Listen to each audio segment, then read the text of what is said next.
Hello student, welcome back to our YouTube channel Adhyayan Marg. Student, आज हम discuss करने जा रहे हैं बायोलॉजी में हमारा चैप्टर 2 कंट्रोल एंड कोऑर्डिनेशन। हमने अपना चैप्टर फर्स्ट जो था लाइफ प्रोसेस वो कंप्लीट कर लिया है।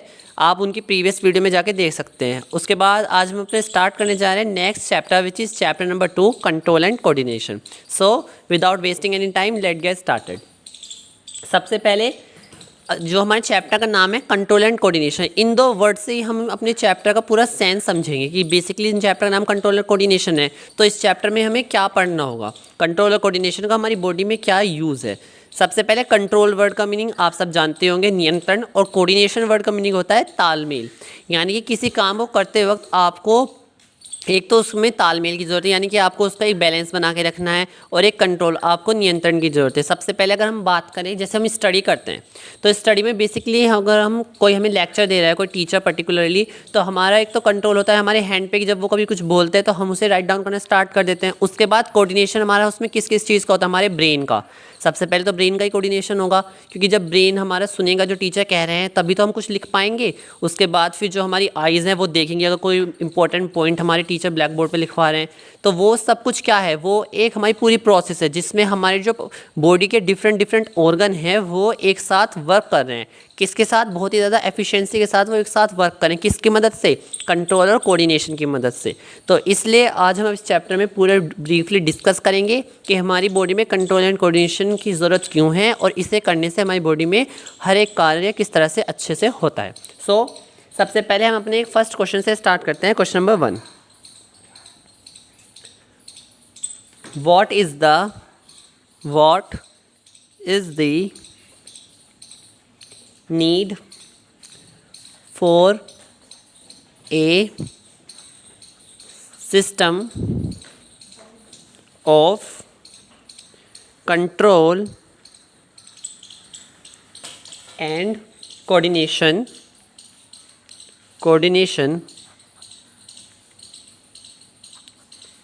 in an organism?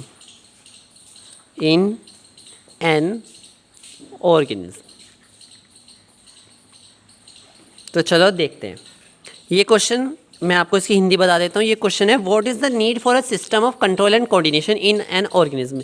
यानी कि हम जैसे ऑर्गेनिज्म है, हमारी बॉडी के अंदर कंट्रोल एंड कोऑर्डिनेशन जो सिस्टम है इसकी ज़रूरत क्यों है, किस लिए हमारी बॉडी में काम आता है।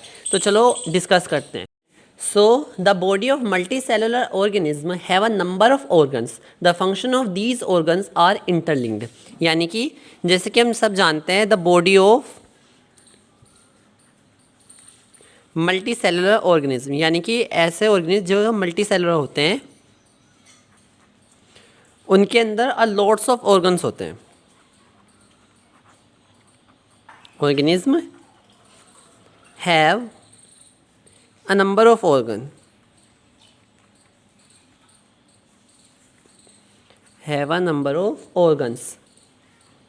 the function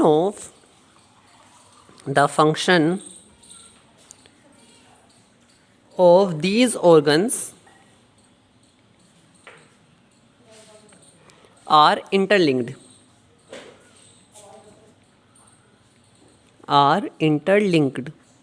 यानी कि हम सब जानते हैं कि मल्टी सेलुलर ऑर्गेनिज्म के अंदर बहुत सारे नंबर ऑफ ऑर्गन्स होते हैं। तो और जो उनके ऑर्गन्स होते हैं उनका एक दूसरे के साथ वर्क कनेक्ट होता है, यानी कि जैसे एक ऑर्गन है उसका किसी दूसरे ऑर्गन के साथ कोई ना कोई कनेक्शन रहता है।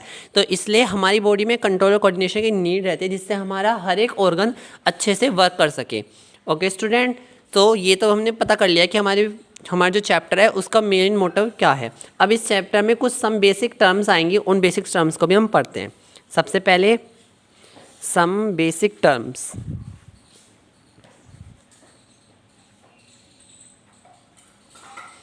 फर्स्ट है हमारी स्टिमुलाई,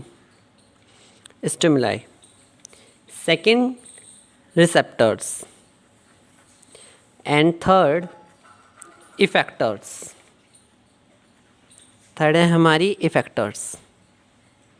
तो चलो अभी इन्हें डिस्कस करते हैं। सबसे पहले स्टिमुलाई, इस टर्म का मतलब क्या है?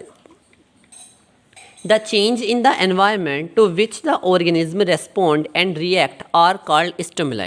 यानी कि ऐसे चेंज जो हमारे इन्वायरमेंट में होते हैं उन चेंजेस को फिर हमारी बॉडी रिस्पॉन्स करे। यानी कि जैसे कि आप सब जानते हैं अब हमारी बॉडी में चेंजेस किस तरह से होते हैं। अगर हमारे आसपास का इन्वायरमेंट है, सपोज़ करो आसपास के इन्वायरमेंट में काफ़ी ज़्यादा गर्मी है, तो हमारी बॉडी को पहले से फील होने लगा कि हाँ भाई बहुत ज़्यादा गर्मी हो रही है। तो किस तरह से हमारी बॉडी फील कर रही है, क्योंकि आसपास कुछ चेंजेस हो रहे हैं। तो हमारी बॉडी में जो फील हो रहा है ये सब किसकी वजह से हो रहा है, स्टिमुले की वजह से। ऐसे अगर कभी ज़्यादा सर्दी होती है तो हमारी बॉडी को बहुत ज़्यादा ठंड लगती है। किस लिए लगती है, क्योंकि हमारी बॉडी के अंदर क्या होते हैं, स्टिमुलाई होते हैं। वो स्टिमुलाई हमारी हेल्प करते हैं आसपास के चेंजेस में और वो उनके प्रति फिर रिएक्ट करती हैं। यानी कि जब ठंड होती है तो हम फिर वुलन क्लॉथ्स पहनते हैं, तो इसलिए क्या होता है हमारी बॉडी रिएक्ट करती है। कभी कभी ठंड लग जाती है तो हमें कफ हो जाती है, स्नीजिंग आ जाती है, तो वो क्या है, वो सब हमारे स्टिमुलाई है जिसके प्रति हमारी बॉडी रिएक्ट कर रही है। कभी कभी आपने ध्यान दिया होगा जल्दी अगर आपको कभी इलेक्ट्रिक शॉक लग जाता है गलती से भी, तो आप तुरंत हाथ हटाते हैं तो क्या होता है, वो आपकी बॉडी ने तुरंत रिस्पॉन्स किया, आपको तुरंत पता चलेगा कि हाँ यहाँ पे कुछ डेंजर चीज़ थी जिससे हमें अपना हाथ हटाना है। तो ये सब चीज़ क्या हो, ये होती है स्टिमुलाई। अब इसकी प्रॉपर डेफिनेशन ये है, the changes in the environment, the changes in the environment to which the organism respond and react are called stimuli।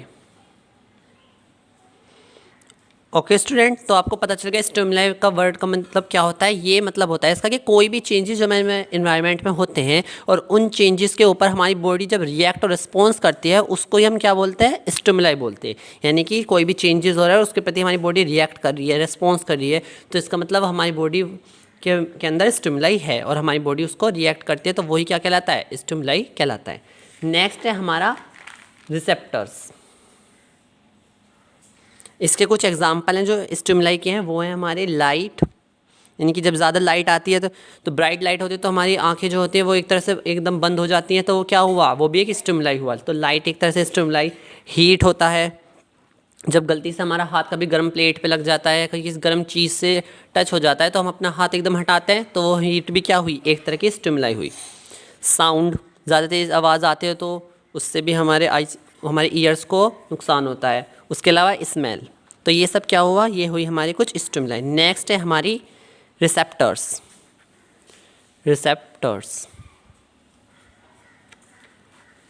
A receptor is a cell or a group of cells present in the sense organ which are sensitive to a particular type of stimulus। Okay student, receptor क्या होता है? Receptor या तो कोई एक cell होती है या एक ग्रुप ऑफ सेल होता है जो हमारे सेंस ऑर्गन में प्रेजेंट होता है। सेंस ऑर्गन जैसे हम जानते हैं, आइज़, ईयर, नोज़, टंग, स्किन, ये सब हमारे क्या हैं, ये हमारे सेंस ऑर्गन है। तो सेंस ऑर्गन में एक तरह की सेल या फिर एक ग्रुप ऑफ सेल जो प्रेजेंट होता है उसको हम बोलते हैं रिसेप्टर। रिसेप्टर का वर्क क्या होता है, ये किसी पर्टिकुलर स्टिमुलस के लिए इफेक्टिव होते हैं। स्टिमुलस मैंने आपको बताया था जैसे लाइट, हीट, साउंड, स्मेल, तो इन सब चीज़ को डिटेक्ट कौन करता है, ये सब तो स्टिमुलाई थे जो चेंजेस है हमारे आसपास के एनवायरनमेंट में। इन सब चीज़ को डिटेक्ट करना यानी पता लगाना कि हाँ भाई इस तरह का कुछ चेंजेस हुआ है तो अब हमारी बॉडी को इस तरह से रिएक्ट करना चाहिए, वो होते हैं हमारे रिसेप्टर। जो कहाँ प्रेजेंट होता है, वो हमारे प्रेजेंट होते हैं सेंस ऑर्गन में। जैसे लाइट है, लाइट का बेसिकली हमारे किससे वर्क होता है, लाइट है वो हमारी आई तो उसको आइडेंटिफाई करते हैं लाइट है, तो आईज के अंदर क्या होते हैं, हमारे रिसेप्टर्स होते हैं। आई जो रिसेप्टर हमें पता लगाते हैं, हमें हेल्प करते हैं टू आइडेंटिफाई लाइट। उसके बाद हीट का हमें किससे पता चलेगा, हीट का हमें स्किन से पता चलेगा। तो स्किन के अंदर जो सेल होती है, ग्रुप ऑफ सेल होती हैं जो हीट के प्रति एक तरह का रिस्पॉन्स क्रिएट करती हैं, उसको वो होते हैं हमारे हीट के रिसेप्टर्स जो हमारी स्किन में प्रेजेंट होते हैं। यानी कि वो रिसेप्टर हमारी मदद करते हैं हीट को आइडेंटिफाई करने में, यानी हीट के प्रति हमें रिस्पॉन्स कराने में। नेक्स्ट साउंड के लिए हमारा ईयर हो जाता है, ईयर भी एक तरह का हमारा सेंस ऑर्गन है। और स्मेल के लिए हमारी नोज़ हो जाती है। तो अब हम रिसेप्टर की भी एक प्रॉपर डेफिनेशन देख लेते हैं। अब आपको समझ में तो आ गया होगा कि रिसेप्टर का मतलब क्या होता है। अब हम इसकी definition, a receptor is a cell और group of cell which is present in our sense organ. In our sense organs and sensitive to a particular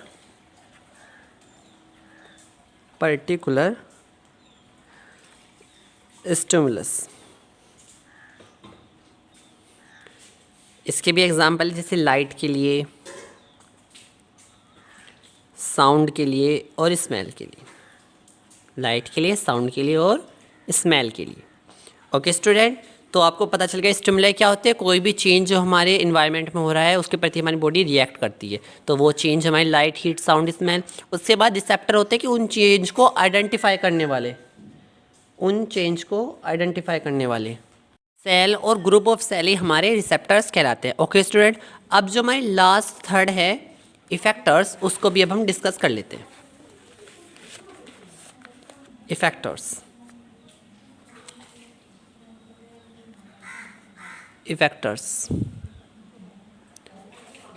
okay student, अब इफेक्टर्स का वर्क क्या है. An effector is a part of a body which can respond to a stimulus according to the instruction of nervous system and endocrine system. Effector क्या होते हैं. Effector basically वो होते हैं जो हमारे उस स्टिमुलाई जो आती है उसके प्रति रेस्पॉन्ड करते हैं. यानी कि हमारी बॉडी है, जैसे मैंने आपको बताया था, जब हीट होती है, हीट पे अगर गलती से हमारा हाथ लग जाता है तो हमारा हैंड है वो पीछे हो जाता है. तो हमारा हैंड में क्या है, मसल्स है. तो वो मसल्स क्या हैं, वो एक तरह की इफेक्टर हैं जो तुरंत हमारा हाथ वहाँ से बचाती हैं और हमें प्रोटेक्ट करते हैं किससे, जिससे हमारी बॉडी हार्म ना हो. तो इफेक्टर का वर्क क्या है यहाँ पे. इफेक्टर का वर्क है किसी भी हार्मफुल स्टिमुलस से हमारी बॉडी को प्रोटेक्ट करना. अब तक हमने पढ़ लिया था स्टिमुलाई कोई भी चेंज जो हमारे एनवायरनमेंट में हो रहा है, रिसेप्टर उस चेंज को आइडेंटिफाई करने वाला. बस इस रिसेप्टर का काम है उस चेंज को आइडेंटिफाई करना. रिसेप्टर उस चेंज से हमें बचाएगा नहीं, वो सिर्फ आइडेंटिफाई करेगा कि भाई हाँ इस तरह का चेंज है आ रहा है आपकी बॉडी के आसपास, अब आपको क्या करना चाहिए. तो उस चेंज को वो पहुँचाता है हमारे ब्रेन के पास. वो आगे हम फर्दर डिस्कस करेंगे. ब्रेन के पास पहुँचाता है, एंडोक्राइन सिस्टम के पास पहुँचाता है. उसके बाद वहाँ से कुछ इंस्ट्रक्शंस आते हैं हमारे इफेक्टर के पास. और इफेक्टर हमारी मदद करता है हमारे बॉडी को उन हार्मफुल स्टिमुलस से बचने के लिए. तो इफेक्टर ही हमारी बॉडी को बचाता है किससे, उससे हार्मफुल स्टिमुलस से. ओके स्टूडेंट, तो अब हम इसकी डेफिनेशन देख लेते हैं. An effector is the part of body which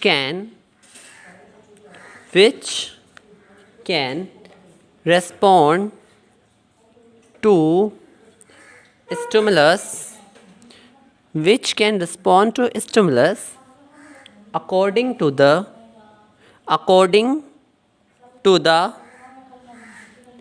instruction of nervous system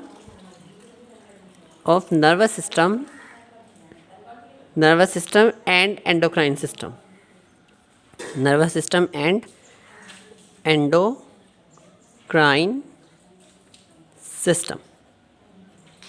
okay student, I hope आपके तीनों टर्म, बेसिक जो टर्म है हमारे इस चैप्टर की, वो क्लियर हो गए हैं. सो फर्दर पार्ट हम अपने नेक्स्ट वीडियो में डिस्कस करेंगे. तब तक के लिए revise your all notes and like, share, subscribe our channel. Also comment your queries in the comment box. Till then, thank you.